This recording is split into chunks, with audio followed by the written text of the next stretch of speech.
Nasawi ang 11 anyos na batang atleta mula sa Lamitan City matapos makaranas ng insidente ng aspiration habang dumadalo sa Barmaa 2026 sa Parang Maguindano del Norte. Ayon sa eksklusibong panayam ng Star FM Cotabato kay Police Captain Steffe Salangui, tagapagsalita ng ProBar, naganap ang insidente bandang alas 11:30 ng gabi habang kumakain ng bata. Agad itong nagdulot ng emerhensiya at isinugod sa ospital, subalit idineklarang dead on arrival. Based sa initial investigation natin, itong isang batang lalaki na 11 years old, student athlete, at taga doon sa Baroy, Lamitan City, Basilan.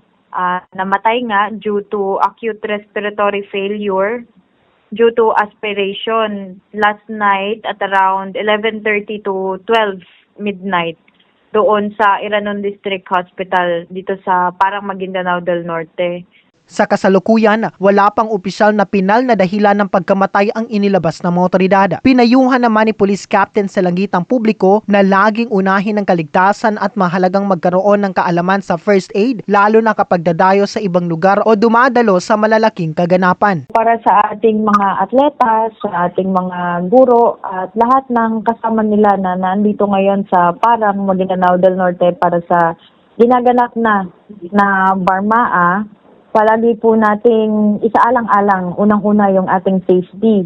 At yan ang aking report mula dito sa himpilan ng 93.7 Star FM Cotabato. Ako, si Bombo Sai Olis, and this is Bombo Radyo Philippines, the #1 and most trusted source of news and information. Basta Radyo. Bombo!